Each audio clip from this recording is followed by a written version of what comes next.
yang ditulis oleh Syekh Muhammad Umar Al-Jawi Al-Bantani mensyarahkan Syekh Muhammad Syabul Ahmad Ibn Hajar Asqalani. Al-Fatihah bil qabul wa tamami kulli su'lil ma'mul wa salat isyan dhahiran abatinan dafi'atan li kulli syarr jadibatan li kulli khair lana wa liwalidina wa li awladina wa liman haqqan alina wa liman assana alina wa li jama'atina fi hadzal masjid. Syai'ulillah al-Fatihah. A'udzu billahi minasy syaithanir rajim. Bismillahirrahmanirrahim. Alhamdulillahi rabbil alamin arrahmanir rahim maliki yaumiddin. Iyyaka na'budu wa iyyaka nasta'in ihdinas siratal mustaqim siratal ladzina an'amta 'alaihim ghairil maghdubi 'alaihim waladdallin. Amin. Qala al-musannif rahimallahu ta'ala, berkatalah penulis kitab ini, wal maqalatu sabi'ata asyarah, makalah yang ke-19, anin Nabi sallallahu alaihi wasallam, mengutipkan hadis Nabi sallallahu alaihi wasallam, annahu, bahwasanya beliau qala, bersabda, al ummahat ay al usul, pokok-pokok atau induk-induk itu, arba'un minal asya, ada 4 perkara. Ummul adwiyah jam'un min dawain wa huwa ma yatadawa bih. Induknya obat itu. Wa ummul adab, yang kedua induknya adab. Yang ketiga ummul ibadat, induk atau pokoknya ibadah. Wa ummul amani, dan induknya harapan. Fa ummul adwiyah, maka adapun induknya obat itu adalah qillatul akal, sedikitnya makan. Wa ummul adab qillatul kalam, dan induk atau pokok dari adab itu adalah sedikitnya bicara. Wa ummul ibadat qillatud dzunub, dan induk dari ibadah itu adalah sedikit dosa. Wa ummul amali as-sabru, dan induk dari harapan roja adalah kesabaran.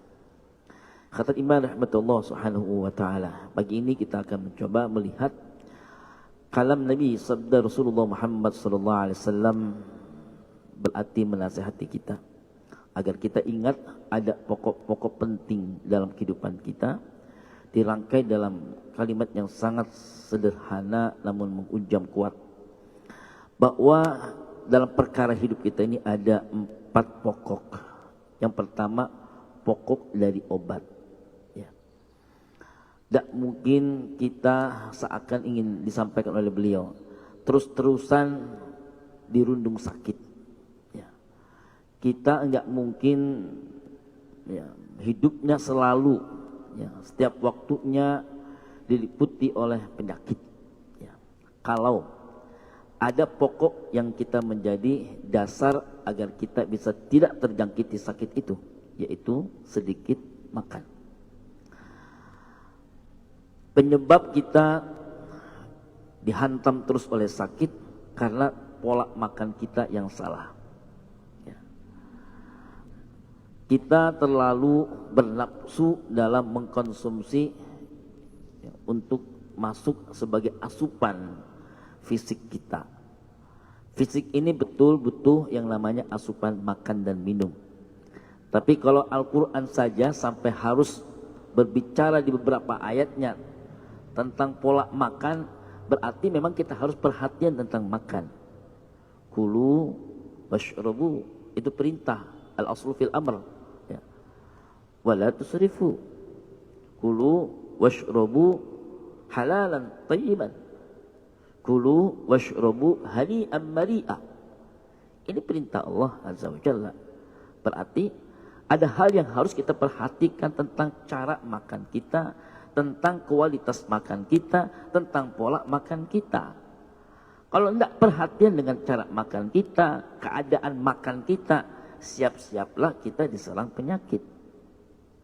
Obatnya sebenarnya ada pada kita bisa mengatur pola makan. Jika dikatakan dalam hadis Nabi ada sepertiganya itu memang hak dari tubuh kita untuk masuk sesuatu jenis makanan. Tapi kan juga ada sepertiganya adalah minuman. Seringkali porsi coba, satu piring, minum kadang cuma satu ini nggak habis. Anak kita kan begitu. Ya. Padahal kalau mau adil, kalau dikatakan sepertiga, emang 3 kali kita makan. Ya. Dengan porsi makannya, maka porsi minumnya pun juga harus sepertiganya. Ya. Ada jenis-jenis makanan diatur ketika disebut bahwa dia adalah halalan thayyiban, pasti yang halal mengenai zatnya, prosesnya, juga keadaannya. Ya. Adapun juga pada zatnya. Zat dari makan yang akan kita konsumsi harus juga thayyib. Ya. Bahasa kita bergizi. Ya. Baik dari segi kualitas vitaminnya, ya, penyajiannya. Kalau misalkan ada satu pesantren, perhatian banget cara hal untuk nanti anak-anak santrinya mengkonsumsi daging misalkan. Ya. Bagaimana daging yang akan dikonsumsi? Karena Nabi juga memakan daging. Paha kambing beliau suka. Ya. Bagaimana cara mengkonsumsi daging? Polanya seperti apa? Satu pesantren itu mengajarkan kepada kita, yang nyembelihnya, tata cara sembelihannya. Ya, harus Bismillahirrahmanirrahim, selalu tabassum, ya, dengan menyampaikan kalimat, ya, doa, mengajak Allah dengan mengucapkan kalimat Bismillahirrahmanirrahim. Lalu setelah itu tidak hanya cukup dengan mengucapkan kalimat Bismillah, prosesnya. Ya. Kalau sudah saat disembelih lalu dilemparkan, global diguyur dengan air, ya, cemplungin di air hangat. Lalu hilang dengan sendirinya yang namanya bulu-bulu itu. Dipastikan apakah mengcover yang namanya thayyibnya. Ya. Bagi mereka tidak, setelah dipotong, ya, pastikan darahnya pun juga aman. Ya, tidak menyebar masuk pada pori-pori kulit ayam. Ketika misalkan belum rapi dicemplungin ke air hangat, itu kan berarti darah yang baru saja menetes bercampur dengan keadaan kulit-kulit itu, pori-pori dalam ayam itu. Nah, bagaimana kualitas nanti thayyibnya? Ya. Diperhatikan. Maaf, ada sesuatu yang tidak dikonsumsi oleh Nabi, nggak diminum, apa nggak dimakan? Kulit diantaranya, jeroan diantaranya. Tapi anehnya kan negeri kita justru itu yang kita incar. Ya. Coba yang namanya bubur ayam, antara kulit, itu kan jenis-jenis yang maaf bagi sebagian yang belajar sunnah, tidak dilirik, justru kita dikejar. Abang gimana sih, kulit kan favorit, dicari. Akhirnya ada khusus kulit, ada khusus hati, empela. Padahal ada itu kebutuhan untuk dikonsumsi oleh jenis yang lain, makhluk yang lain. Ada binatang yang membutuhkannya. Kita ambil juga, bahkan tulangnya. Ya Allah. Ini kan hal-hal yang sebenarnya perhatian kita dengan pola makan, bagian penting dari perintah Allah dan Rasulnya. Akhirnya orang yang memperhatikan makan, dia akan sangat prima. Jarang diserang sakit. Sampai seorang dokter, tabib, harus pulang kembali padahal adalah perintah raja. Ya. Di Mesir kuno ketika salah seorang utusan Rasul mengajak untuk masuk Islam, terkesima dengan ajaran Nabi Muhammad SAW, maka sang tua suku ini mengirimkan, karena memang di Mesir saat itu sedang bagus-bagusnya dunia permedisan, ya, dikirimlah seorang tabib.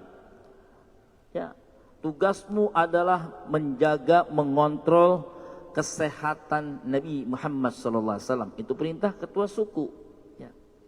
Sekian minggu, sekian bulan beliau bertahan dengan Nabi, tidak seakan ada pekerjaan. Ini Nabi kapan sakitnya? Tidak menemukan sakit beliau. Akhirnya apa? Saya nganggur di sini, nggak punya pekerjaan saya. Saya disuruh untuk ngecek Rasul sembuh, justru saya yang banyak sakit. Makanya balik dia. Hidupnya Rasulullah adalah perkembangan dunia medis buat kami. Oh, dapatlah ya temuan-temuan medikal atas kebersamaan Rasulullah Muhammad SAW. Belum sedikit makannya. Kalau kita dikit-dikit makan, boleh balikin begitu ya. Maka ikhwatul iman rahmatullah taala memperhatikan makan berarti memperhatikan perintah Allah dan Rasulnya ya. Kalau ada tata sampai maaf dulu kami di pesantren beda banget dah dengan model pesantren-pesantren sekarang. Kami di pesantren itu salafiyah. Makan itu harus santri yang memang memastikan yang mulai dari cari suluh kayu ya. Nggak menemukan suluh sampai sendal kita ikut bakar asal kena panas sehingga bisa dibakar ya, dinanak nasinya. Kemudian masak. Itu satu nampan dengan pola duduknya pun diatur ya. Kemudian maaf sampai pola ngunyahnya pun diatur dan tata cara mengambilnya pun diatur. Guru, kiai, ustadz yang mendampingi kami, musyrik yang mungkin di sini pembimbing yang melihat kami, menemani kami, memastikan ini santri sudah benar. Kalau ada maaf orang tuanya bawa misalkan tambahan lauk segala macam.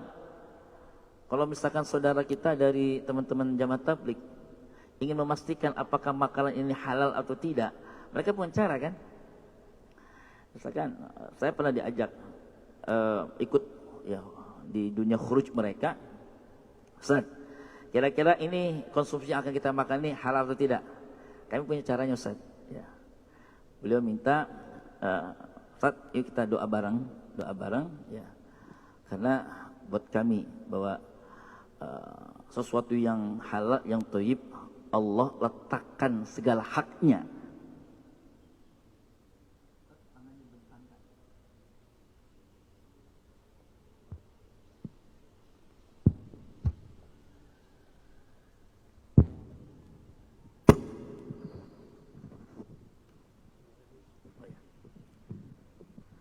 Saya diminta untuk bentangkan tangan. Ustadz tahan tangan Ustadz. Ya. Kalau Ustadz bisa menahan, itu adalah titik terkuat dari tangan Ustadz. Ya. Bismillahirrahmanirrahim. Ya. Sini ya Ustadz ya. Ya. Baik. Ya Allah, hamba minta tunjukkan arinal haqqa haqqa warzuqna tiba'ah, arinal batila batila warzuqna tinabah. Ya Allah, perlihatkan kepadaku mana yang hak itu adalah hak, yang batil adalah batil, yang halal adalah halal, yang haram adalah haram. Kita minta sama Allah, ini yang kita makan kira-kira halal atau tidak. Caranya gimana? Mengenalinya. Ya, Ustaz kan nanti kalau ikutan khuruj, kita nggak tahu ini makanan konsumsi ini apa hal atau tidak. Caranya gimana Ustaz? Ustaz bentangkan tangan. Minta sama Allah, ya Allah tunjukkan kepada kami bahwa makanan ini halal atau tidak. Kalau Ustaz bergerak ke bawah, ya, ada getar vibrasi yang digerakkan untuk sebagai bahasa Allah menjawab ini haram. Tapi kalau Ustaz tetap kuat bertahan, ini halal. Ya. Saya gini, Bismillahirrahmanirrahim. Ya Allah, tunjukkanlah kepada hamba makanan yang hamba konsumsi ini adalah halal. Ya. Ditekan. Waktu itu dikasih visa. Ya. Kalau ada ragu ini halal atau tidak. Kuat dia. Alhamdulillah. Halal Ustaz. Sekarang Ustaz bayangkan. Ustaz, sekedar bayangkan saja. Ustaz sekedar membayangkan. Di depan Ustaz ini ternyata babi.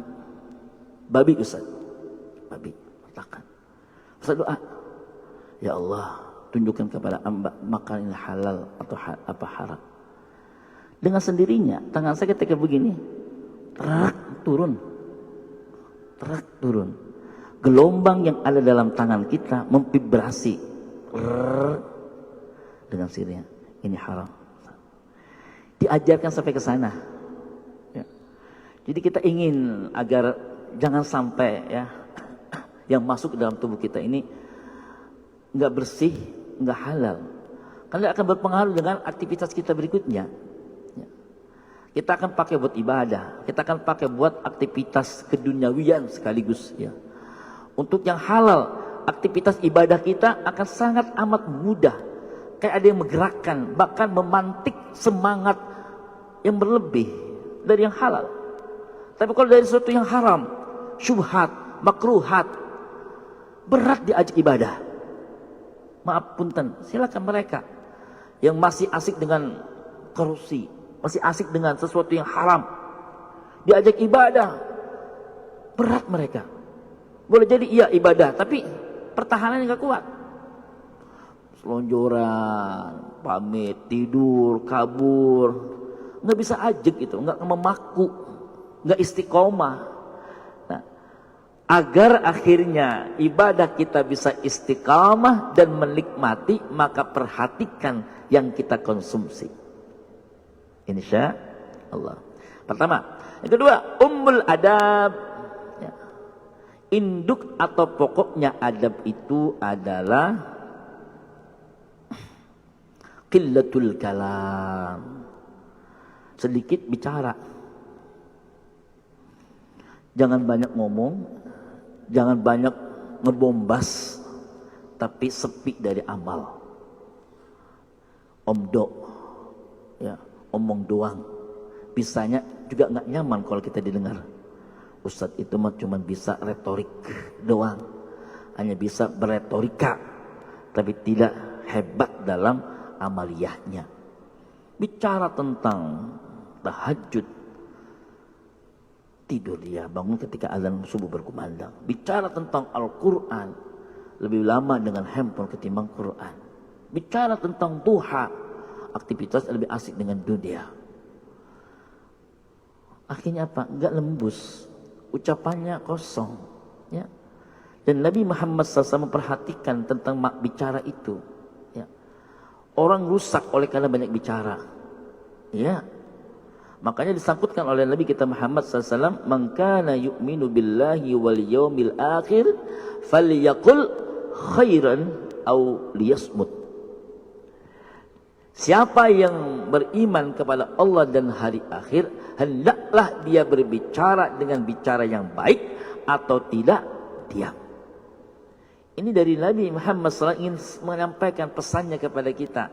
Kalau kita tidak menemukan kata-kata yang baik, kalau kita tidak menemukan diksi, kalimat-kalimat yang baik, lebih baik diam.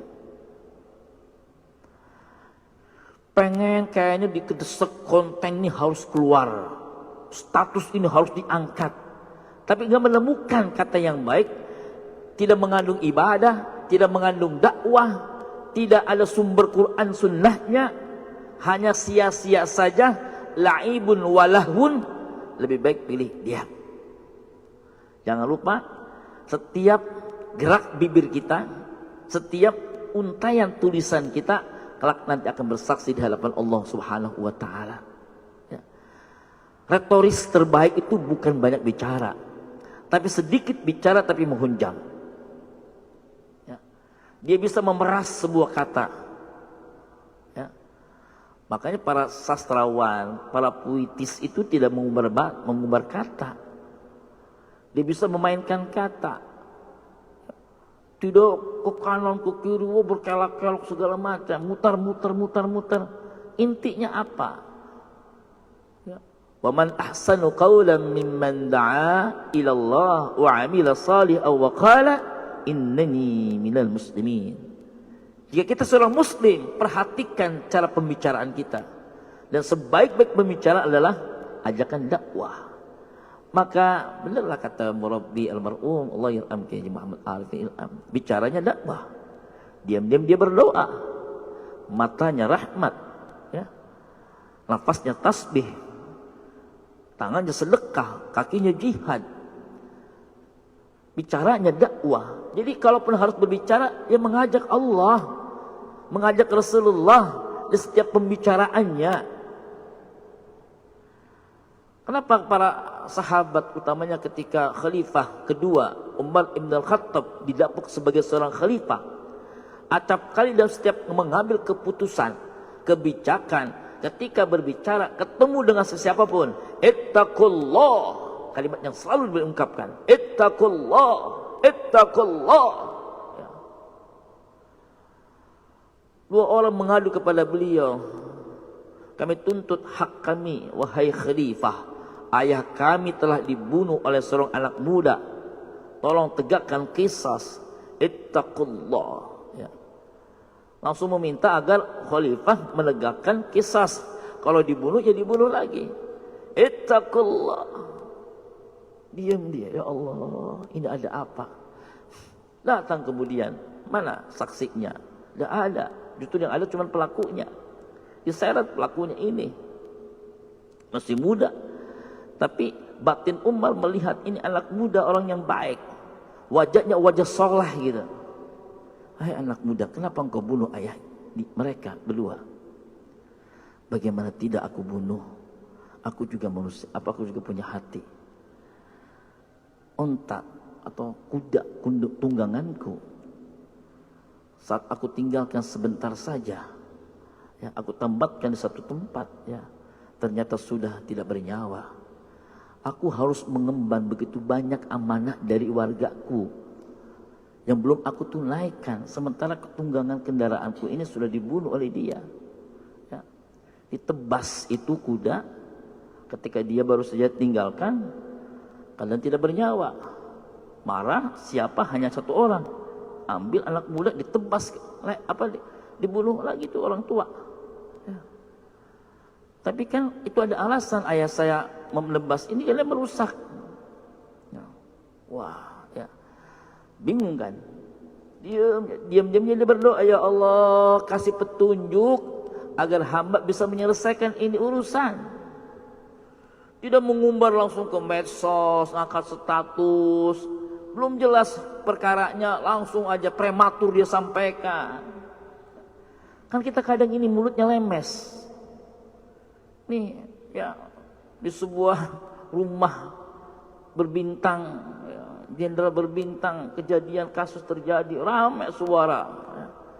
Kenapa tidak kita tahan dulu? Tahan untuk tidak berkomentar kepada sesuatu yang belum jelas keadaannya. Piranti Allah telah letakkan kepada kita, ada mata, ada telinga. Ini di tengah loh. Awal berfungsi ketika semua unsur indera kita apa? Telinga kan. Aktifkan dulu dong telinga. Jangan berkomentar sebelum jelas nih, dari sisi kanan kita ada pembicaraan apa, dari sisi kiri kita ada pembicaraan apa.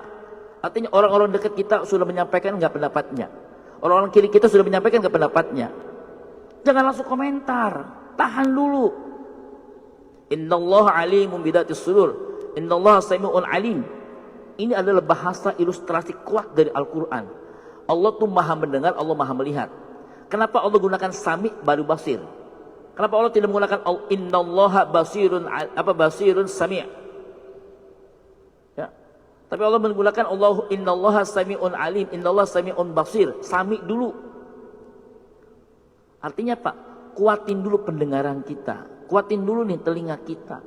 Cari tahunya dengan telinga dulu. Baru kemudian setelah itu dari mata. Gunakan nih. Investigasi kita lakukan. Langsung terjun ke lapangan. Olah TKP. Oh ini. Lalu gunakan ini otak sama hati. Ya, dia akan tersembunyi di sini. Tapi jangan dibiarkan, dia adalah bagian penting dalam kehidupan kita. Kita pakai, kita gunakan. Setelah ini kita gunakan, ini digunakan, baru kita bicara. Itu yang baik. Jangan maaf mudah memponis. Kata guru kita kan begitu, jangan sinis, tapi juga jangan pesimis, tetaplah optimis kan gitu. Jangan mudah menjustis. Orang tetap punya potensi baik, di samping juga ada potensi buruknya. Karena itu kita jaga mulut kita. Nih, pokok perkara penting ya dalam adab adalah sedikit bicara. Apalagi ketika guru menyampaikan, simak. Ya, Syekh Ahmad Ibn Hanbal tahu ini muridnya salah menyampaikan sesuatu. Beliau lagi keliling sidak lah ya. Para murid-murid seniornya tuh kan diberikan amanah untuk mengajar di masing-masing halaqah. Salah ini. Padahal dia adalah satu di antara periwayat hadis. Ya. Kuat sekali hafalannya. Ada yang salah nih. Tapi langsung ditegur di situ. Nunggu sampai kapan? Ketika masjid sudah sepi, Beliau pun juga ini sang murid pun sudah pulang ke rumahnya. Tapi beliau tahu setelah sampai rumah ini murid tidak langsung tertidur. Selesai dengan urusan dengan keluarga, beliau segera mengambil kitab mutolaah. Ketika mutolaah itu sekitar jam 11-an, baru Imam Ahmad dari siang loh kejadiannya, ngetok pintu, tok, tok, tok, tok. Itu pun juga jalannya pelan sekali. Ngetok pintunya pun maaf, bukan begini, jari satu. Jalannya pun pelan, jangan sampai terdengar. Ya Rab, guru, kenapa malam-malam? Aku tahu, kau jam segini sedang mentakhrij hadis. Aku tahu saat ini kau sedang meneliti hadis. Makanya mohon maaf. Guru minta mohon maaf. Mohon maaf, aku mendatangi di waktu yang bukan pasnya. Silakan guru. Wahai muridku, aku tadi dengar yang kau sampaikan di halaq itu salah. Coba kau cek, ini urutan. Ya Allah, terima kasih guru. Perhatikan, ulama-ulama terdahulu sangat menjaga adabnya. Sedikit bicara, ini mah ada bawahan, ada atasan salah, langsung diumbar di sosmed, langsung di-share kemana-mana. Tahan. Orang yang hebat mampu menahan diri. Jangan gampang memponis. Kalau kita nggak tahu segala perkaranya, tutup mulut kita. Ingat, mulut nanti kita dikunci rapat di depan Allah Azza wa Jalla. Al-yawma nakhtimu ala afwahihim. Apa yang kami bicara? Wa tukallimuna aydihim wa tashhadu arjuluhum bima kanu yaksibun. Mari kita. Baik, berikutnya ya. Ummul ibadah. Pokoknya ibadah apa? Wa ummul ibadah qillatud dunub. Mulailah kita jaga diri dari perkara-perkara yang melanggar aturan Allah, dosa, maksiat. Kita udah belajar dari guru-guru kita, ini ada maksiat, lubang maksiat dari mata. Bukan hak mata kita, jangan dilihat. Itu aurat bukan hak mata kita, hak dari yang haknya. Karena itu ya jangan dilihat, tutup, lewatin saja, jangan dikejar terus. Ini yang merusakkan ibadah kita. Kita akan nggak nikmat lagi ibadah. Kita masih menonton dunia, mata lebih asik dengan dunia, tontonan-tontonan, tayangan-tayangan dunia. Kalaupun harus kita gunakan mata kita, ada hak di sana. Hak mata kita melihat yang baik, mengasur ibadah, mengandung unsur amal saleh. Tayangan-tayangan mengingatkan kita kepada Allah Azza wa Jalla, silakan dibuka. Ini telinga. Jangan sampai lagi mungkin maaf ya, kita masih asik dengan nyanyian dunia. Ganti lebih banyaklah konsumsi melalui telinga kita lah salawat Quran, nasihat hikmah dari para ulama, para guru, itu kita pakai. Terakhir, wa ummul amani, dan pokok dari harapan itu adalah as-sabru, sabar. Ini yang kata Murabi, kalau sudah hak tujuannya, sabar strateginya. Ya. Bagaimanapun, ya, ketika Nabiullah Ayub alaihissalam, ya, anni maniyat dulu, ya, wa anta arhamur rahimin. Anni masaniyat turru wa anta arhamur rahimin. Ini puncak dari doa beliau. Ini saya sedang diuji dengan semua keadaan berat ya Allah, tapi Engkau adalah arhamur rahimin. Ya. Sudah sabari saja. Akhirnya ada waktunya. Anaknya pun kembali, beliau pun sehat walafiat, harta yang telah hilang pun kembali. Ada jadwalnya kok. Likulli syai'in ajal, karena semua itu sesuai dengan jadwalnya. Jadwal kita sekarang belum dulu mendapatkan ini. Nanti akan datang jadwalnya. Rezeki kita nggak akan dipatok oleh orang. Ya, rezeki kita pasti akan menghampiri kita, bukan kita mendatangi. Rezeki akan menghampiri kita kok. Kenapa? Karena Allah sudah meletakkan rezeki itu pada semua keadaan makhluknya. Ya. Amma min kulli dabatin illa fil ardi illa ala rizquha. Ya, tidaklah semua yang diciptakan kecuali sudah Allah ukur rezekinya masing-masing. Tapi kita punya kewajiban untuk doa, ikhtiar, baik sangka dan sabar. Sabar itulah yang akan menjadikan Allah ridho, menghadirkan kebaikan untuk kita semua. Al-Fatihah. A'udzubillahi minasyaitonir rajim. Bismillahirrahmanirrahim. Alhamdulillah Rabbil Alamin Ar-Rahmanir Rahim Maliki Yawmiddin Iyyaka na'budu wa iyyaka nasta'in Ihdinas siratal mustaqim Siratal ladzina an'amta 'alaihim ghairil maghdubi 'alaihim waladdallin Amin. Fa'fu anna ya karim fa'fu anna ya arhamar rahimin. Allahumma bihaqqil Fatihah wa bisirril Fatihah wa bimu'jizatil Fatihah wa karamatil Fatihah.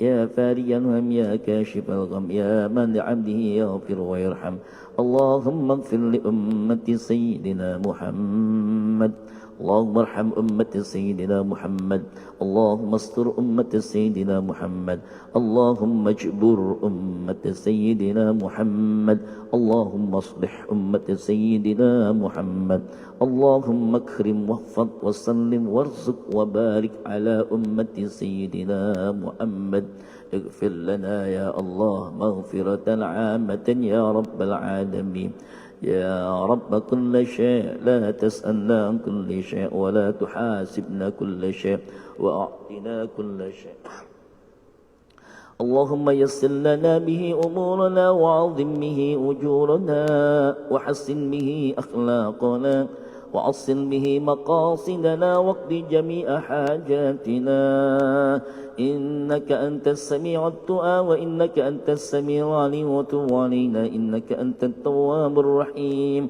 اللهم يسر لنا عن زيارة الحرمين اللهم ارزقنا زيارة مكة المكرمة والمدينة المنورة بشفاعة رسولك محمد صلى الله عليه وسلم يسرا ولا عسرا.